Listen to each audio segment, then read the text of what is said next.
Hey, this is Notser, and today we're taking a look at Kleber. This is the Tier 10 French DD. This is my revised strategy for it.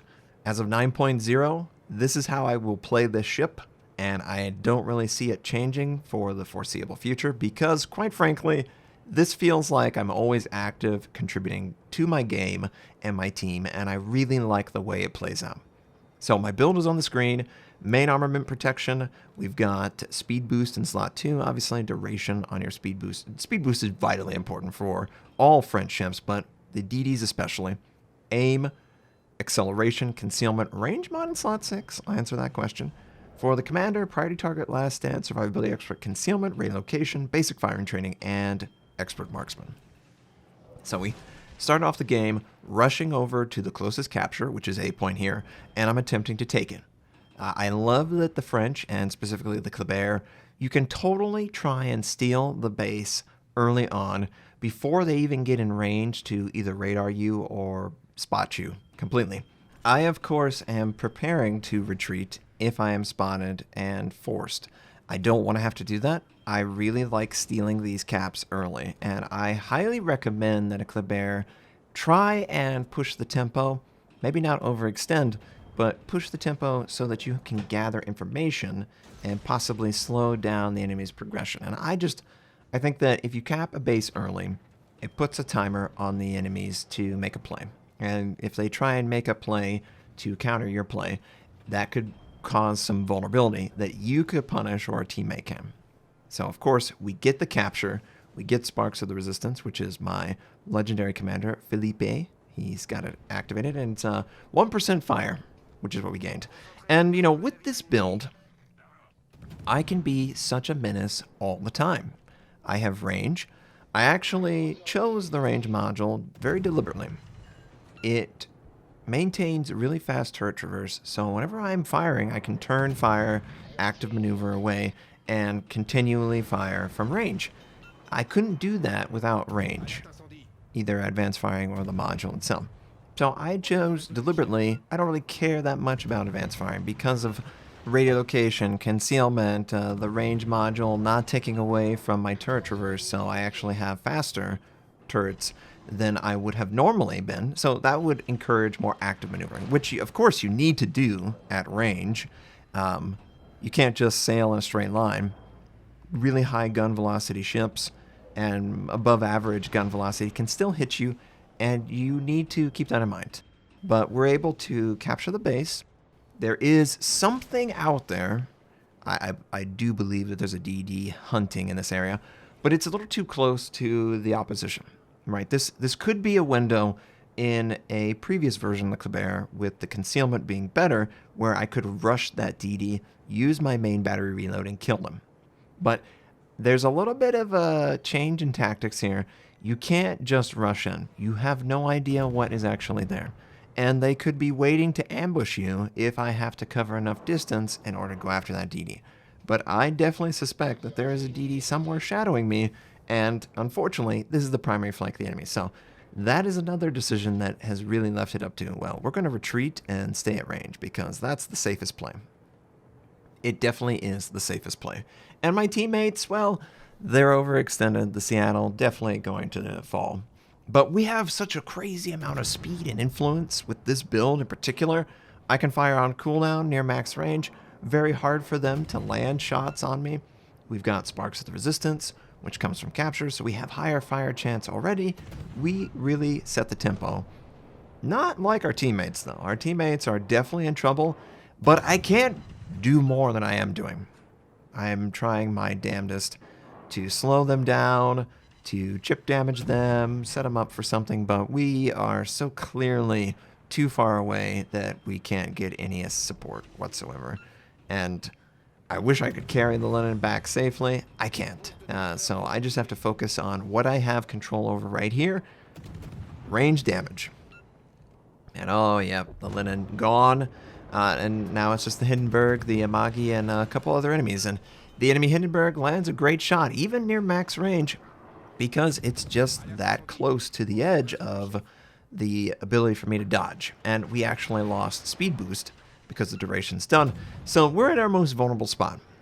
This is not something that you want to play with If we don't have speed boost, we need to be at max range, no exception, but we can still do good damage from max range. Whereas, a prior strat for me would have probably been a lot of assassination, but no open water firing at all. I couldn't afford it because I wasn't a range build, but now that I am a build, I'm really buying into the idea that if I can just send out shells on cooldown, even if it's just setting a fire to a target, they might use damage control and be vulnerable to a follow-up from either me or someone else on my team. It really feels like a win-win. But other than the base capture, which the enemy clearly has captured again, we're kind of in trouble. We only have one base. We've lost 3 ships. And I'm just trying to keep my guns hot. One thing that I really want to emphasize with a lot of French ships, you need to keep your guns hot in order to benefit from them. Because your torpedoes don't have the influence. And the speed that is capable of these ships, it is highly encouraged to take advantage of it because they're not going to be able to return fire. I couldn't do this as easily in something like the Z-52, for instance, because I don't have the speed and I don't have the tools that make me effective at this range. But on the Kleber, absolutely. Now, we still haven't seen that DD, the one that we suspected was on this flank. So he is here. There is something there. So we have to keep that in mind. But I'm still firing on cooldown, and I hopefully am slowing down the enemy's progression. My team sort of joining up with the full force here, and these opponents, they are out in the open, and they aren't going to be able to hide unless they return fire in such a way that I have to get out of here. But, we're doing just fine here. This is not hard at all. I decided to use one of my speed boosts just so it's easier for me to actively maneuver and actively avoid incoming shots, and we're just firing on cooldown. This really feels like the right way forward with my French play. It's more active. It doesn't give up much. I can still do all of the assassination plays, but I just have to wait to that point of the game to come to me. Here it's just filling the time that I have with damage. Just farming damage on a target that I know I'm not going to kill him. I wish I could kill him in. You know what? We might kill him now because a teammate got a really nice citadel on him. But I'm just keeping my guns hot. Really want to emphasize keeping the guns hot. Even if you feel like firing your gun is not going to benefit you in damage, what it does do is it benefits your team in attention. If you are a ship that is very hard to hit, why not pull the trigger? If you pull the trigger, it is drawing players to you, either in firing on a return, or it might draw a teammate to fire on top of the same target. But the enemy is in and around B point. They are sort of grouped up, just as my team's kind of spread out, except for we have one contester. And there's an enemy DD who pops smoke and is kind of on the fringe of his team. Now, we do notice, you see that Cleveland. The Cleveland is trying to counter my play. I wanted to rush in and assassinate this DD, but because the Cleveland is there, I really can't afford to get any closer. He's going to have a tough time landing shots on me, but obviously, the location that the Cleveland's going, he's directly helping his teammate. So we know that the enemy DD is probably meeting up with the Cleveland. And obviously, it's not an ideal situation to be in, but it's not the end of all things. The game is still contested, still very close, and all we have to do is take a little bit more time, and we actually get a nice fire on the Hendon in the background. Going to force him to use damage control. If he doesn't use damage control, well, he's going to take free damage. It's a win-win, and that really is the emphasis. It's free damage. Why wouldn't I try and fire on it? I mean, nice. Now, notice our radio location. This is one of the things that is the reason I emphasize radio location. Back in the day, I thought it was overrated. Obviously, it's not. It's an amazing skill. But it's especially amazing on DDs, because there's no tricks here. And we can plainly see something is not quite what it appears. And yep, the radio location keeps moving from right to left. So what is this suggesting? This is suggesting that Kagado has chosen a very aggressive play. He has chosen to go from his last known position, and it seems that he's trying to run the gap and get to the other side of B point so he can spot for his team. Well, I'm going to try and close that gap.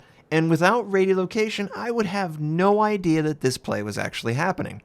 But because he's doing it, and because he's doing it in this way, he is actually going to self-isolate himself. There's going to be an island in between him and his teammates, and I am trying to close that gap so quickly. You'll notice that the enemy is sort of moving off, the Kleber and the Hindenburg. The further they are away, the harder it is for them to land a shot, and the larger the window is that I can take advantage of. And yep, we catch up to him. We finally caught up to him after, 10 or 20 seconds out in the open, and the Hindenburg gets a nice little shot, but it's not going to kill us. The Kagado tries to torp us. Not going to work either. And also, one thing that I really want to emphasize, if I ever have an island or in smoke or the enemy drops out of the area, my concealment drops down in like 2 seconds. So why wouldn't I try and fire, knowing that my concealment can very easily bloom back down to a manageable concealment? That is also the logic here. Many times without the range build, I would just be sitting with idle hands. And idle hands don't help your team, and they don't overcome early game blowouts. And that's really what I wanted to alleviate, is the early game blowout. But we are still, we're like a shark hunting a prey, and this guy, there's nothing he can do. Main battery reload was built to kill him, and it does indeed kill him. And that felt just as brutal as it would.